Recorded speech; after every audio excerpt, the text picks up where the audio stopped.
अस्सलाम वालेकुम dear students. First year math chapter number 8 हम पढ़ रहे हैं, जिसमें 8.1 हम डिस्कस कर रहे हैं। क्वेश्चन नंबर 21 है। इसमें भी हमने उसी तरह मैथमेटिकल इंडक्शन को यूज़ करते हुए प्रूफ करना है कि हमारी जो गिवन स्टेटमेंट है वो ट्रू है या फॉल्स है। 21 का मैंने फोर्थ पार्ट लिया है, जिसकी स्टेटमेंट है कि 8 मल्टीप्लाइड बाय 10 की power n -2 is divisible by 6। कि ये जो हमारे पास टर्म है ये 6 पे डिवाइड होती है, यानी डिविजिबल बाय 6 है, 6 पे ये डिवाइड हो रही है। ये अब हमने वेरीफाई करना है मैथमेटिकल इंडक्शन की मदद से, और उसके लिए हमने दो कंडीशन पढ़ी है। अगर हम वो दो कंडीशन सेटिस्फाई कर लेते हैं तो फिर हम कह सकते हैं कि ये जो है ये डिविजिबल बाय 6 है। अगर ये डिविजिबल बाय 6 है तो फिर ये n की तमाम वैल्यू के लिए भी सेटिस्फाई हो रही है। तो सबसे पहले हम उसी तरह इसको स्टेटमेंट का नाम देंगे, स्टेटमेंट को एस एन का नाम देंगे। ये हमारे पास गिवन स्टेटमेंट है, इसको हमने एस एन का नाम दिया। फर्स्ट कंडीशन है हमारे पास, उसके एन को आप 1 यूज़ करें। अब जहाँ पे गिवन स्टेटमेंट में एन है वहाँ पे आप 1 यूज़ करें, तो सिंप्लीफाई करने के बाद यहाँ पे हमारे पास 78 आ रहा है। तो आप चेक कर लें, 78 जो है वो 6 पे डिवाइड होता है, ये डिविजिबल बाय 6 है। तो यहाँ से फिर हम कह सकते हैं कि हमारी जो फर्स्ट कंडीशन है वो ट्रू है। तो हमारी यानी एस ऑफ 1 जो है वो ट्रू है, तो हम कह सकते हैं हमारी जो फर्स्ट कंडीशन है वो सेटिस्फाई हो रही है। अब इसी तरह हमने सेकंड कंडीशन लेनी है, और सेकंड कंडीशन में होता है कि हम के के लिए लेट करते हैं, एन इज इक्वल टू के के लिए स्टेटमेंट को लेट करते हैं, और एन इज इक्वल टू के प्लस 1 के लिए हम उसको प्रूफ करते हैं।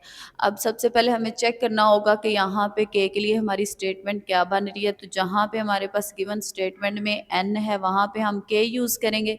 तो ये हमारे पास आ रहा है 8 मल्टीप्लाइड बाई 10 की पावर के -2। इसका मतलब है कि ये जो फैक्टर है, ये जो स्टेटमेंट है, ये हमारी 6 पे डिविजिबल है।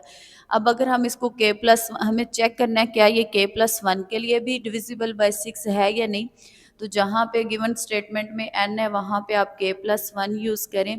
यहाँ पे मैंने यहाँ 10 की पावर के को सेपरेट किया और 10 की पावर 1 को हम सेपरेट कर रहे हैं, क्योंकि हमने पढ़ा हुआ अगर बेस सेम हो तो हम पार्ट्स को ऐड करते हैं।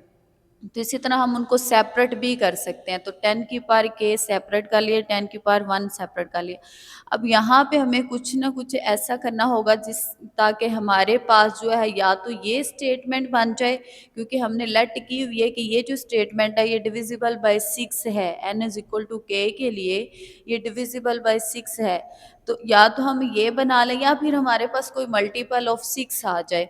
अगर ऐसा हो जाता है तो फिर हम कह सकते हैं कि के प्लस 1 के लिए भी ये डिविजिबल बाय 6 है। तो यहाँ पे हमें जो खुद से किया वो हमने 2 मल्टीप्लाइड बाय 10 सब्ट्रैक्ट भी किया है, 2 मल्टीप्लाइड बाय 10 ऐड भी किया, और ये हमने इसीलिए किया ताकि हमारे पास ये फैक्टर बन सके, ये स्टेटमेंट बन सके जो गिवन है हमारे पास 8 मल्टीप्लाइड बाय 10 की पावर के -2। अब देखें ये हमने कहा हुआ है, हमने लेट किया हुआ है कि ये डिविजिबल बाय 6 है। जब n इज इक्वल टू के होता है तब ये डिविजिबल बाय 6 है, और हमने यहाँ से अगर देखें तो ये डिविजिबल बाय 6 है, ये वाली टर्म अगर ये डिविजिबल 6/6 है तो ये पूरी की पूरी टर्म ये वाली जो है डिविजिबल बाय 6 होगा। उसके बाद अगर बाकी दो को हम सिंप्लीफाई करें, 20 -2 18, तो 18 भी देखें 6 का मल्टीपल ही आ रहा है। 6 को अगर हम 3 से मल्टीप्लाई करें 18 आता है, तो यानी 18 भी 6 पे डिवाइड हो रहा है। तो यहाँ पे देखें तो पूरे जो के प्लस 1 की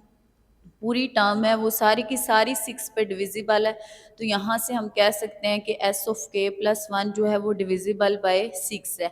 तो अगर ये के प्लस 1 के लिए भी डिविजिबल बाय 6 है तो यहाँ से हम कह सकते हैं कि जो हमारी गिवन स्टेटमेंट है वो ट्रू है, और इस यहाँ से हम कह सकते हैं सेकंड कंडीशन जो है वो सेटिस्फाई हो रही है। अगर सेकंड कंडीशन सेटिस्फाई हो रही है तो फिर ये एन की तमाम वैल्यूज़ के लिए भी सेटिस्फाई होगी।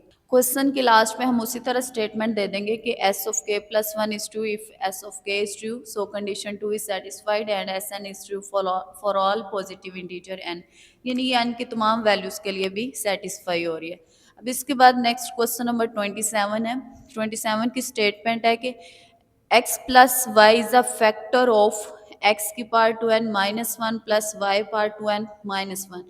अब सबसे पहले जो वर्ड इसमें यूज़ हो रहा है वो फैक्टर का यूज़ हो रहा है, और फैक्टर हम कहते हैं कि जब वो पूरे का पूरा डिवाइड हो जाए, रिमाइंडर हमारे पास ज़ीरो आ जाए। अगर रिमाइंडर ज़ीरो आता है, वो पूरा पूरा डिवाइड हो रहा है, तो देन हम कह सकते हैं कि हमारा ये जो दिया गया है ये हमारा उसका फैक्टर बन जाएगा। यानी यहाँ से हम कह सकते हैं कि x प्लस वाई तब इसका फैक्टर बनेगा जब ये पूरा का पूरा इसको डिवाइड कर देगा, इसका रिमाइंडर ज़ीरो होगा। अब हमने इस स्टेटमेंट को चेक करना है कि इस स्टेटमेंट का ये फैक्टर बन रहा है, और n की तमाम वैल्यूज़ के लिए हमें इसे चेक करना है, और इसको चेक करने के लिए हमें उसी तरह मैथमेटिकल इंडक्शन को यूज़ करना पड़ेगा, जिसमें सबसे पहले हम क्या करेंगे, गिवन स्टेटमेंट को नाम दे देंगे एस एन का। उसके बाद फर्स्ट कंडीशन हम लेंगे, हमारी फर्स्ट कंडीशन उसी तरह है कि आप एन को वन यूज़ करें, जहाँ जहाँ पे आपके पास गिवन स्टेटमेंट में एन है वहाँ पे आप वन यूज़ करें। सिंप्लीफाई करने के बाद देखें आपके पास एक्स प्लस वाई आ रहा है, यानी इस जो गिवन स्टेटमेंट है उसका जो आंसर है वो एक्स प्लस वाई आ रहा है, और यही हमने शो करना था कि एक्स प्लस वाई जो है वो उसका फैक्टर बन जाए। तो एक्स प्लस वाई जो है वो एक्स प्लस वाई को डिवाइड कर रहा है, पूरा पूरा डिवाइड हो रहा है।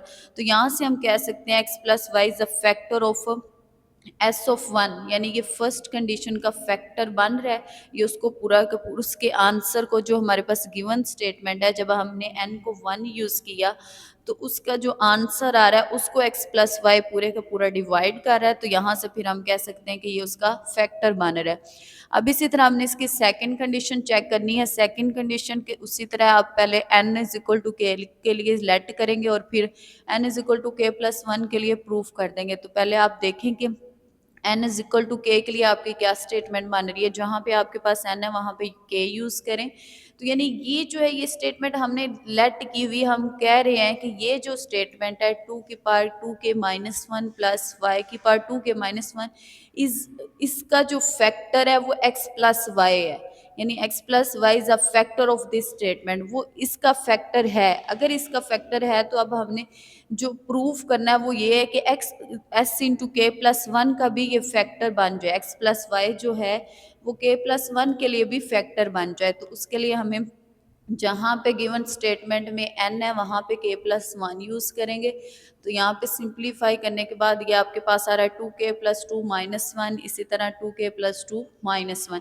अब यहाँ पे टू के माइनस वन पार मैंने सेपरेट कर ली और एक्स की टू सेपरेट कर ली। इसी तरह यहाँ पे वाई के साथ भी y की टू के माइनस वन सेपरेट कर ली, और ये y की टू जो है ये सेपरेट कर ली। अब जो दरमियान में मिड में दो टर्म्स है ये हमने खुद से ऐड की हैं और सब्ट्रैक्ट की हैं। एक्स की टू के minus one into y square, ये हमने इतनी टर्म सब्ट्रैक्ट भी की है और इतनी टर्म हमने ऐड भी की है। अब देखें फर्स्ट टू में से अगर हम देखें तो एक्स की टू के माइनस वन कॉमन आ रहा है, यहाँ पे एक्स स्क्वायर बच रहा है, यहाँ पे वाई स्क्वायर बच रहा है। इसी तरह सेकेंड टू टर्म में से वाई स्क्वायर कॉमन आ रहा है, पहली टर्म में एक्स की टू के माइनस वन और दूसरी में वाई की टू के माइनस वन। अब इसको हम ओपन कर सकते हैं, इसकी फैक्टराइजेशन कर सकते हैं। ये हमारे पास एक्स प्लस वाई यानी एक दफ़ा प्लस के साथ लिखा जाएगा, एक दफ़ा माइनस के साथ। अब अगर इस फर्स्ट टर्म को देखें तो इसमें x प्लस वाई मल्टीप्लाई हो रहा है, तो अगर मैं इसको x प्लस वाई पे डिवाइड करूँ इस पूरी टर्म को, तो ये x प्लस वाई पे डिवाइड हो जाएगी, यानी पूरा पूरा डिवाइड हो जाएगा यहाँ पे। इसी तरह ये हमने खुद से लेट की हुई थी टर्म कि यहाँ पे हमने खुद कहा है कि ये x प्लस वाई इसका फैक्टर है जब n इज इक्वल टू के है। हमने खुद से लेट किया, सपोज किया है कि ये n इज इक्वल टू के लिए ट्रू है। ट्रू का मतलब है कि x प्लस वाई जो है वो k के लिए इसका फैक्टर बन रहा है। जब k के लिए फैक्टर बन रहा है तो ये भी फिर divisible by x plus y होगा, यानी x प्लस वाई इसको भी डिवाइड करेगा पूरा पूरा। तो ये टर्म भी पूरी की पूरी डिवाइड हो रही है। तो यहाँ से हम कह सकते हैं k प्लस वन, ये जितने भी इसकी टर्म्स आ रही हैं वो सारी की सारी x प्लस वाई पे डिवाइड हो रही है, पूरा पूरा डिवाइड हो रही है, रिमाइंडर जीरो आ रहा है। तो यहाँ से हम कह सकते हैं x प्लस वाई जो है वो फैक्टर बन रहा है S of K plus one का। और यहाँ से फिर कह सकते हैं कि के प्लस वन ट्रू तब होगा जब आपके पास के ट्रू है, क्योंकि हमने के को लेट किया देन हमने के प्लस वन को प्रूफ किया। तो यहाँ से so condition two is satisfied and S N is true for all positive integer. तो यहाँ से हम कह सकते हैं कि n की तमाम पॉजिटिव इंटीजर की वैल्यू के लिए ये सेटिस्फाई होगी। Thank you so much.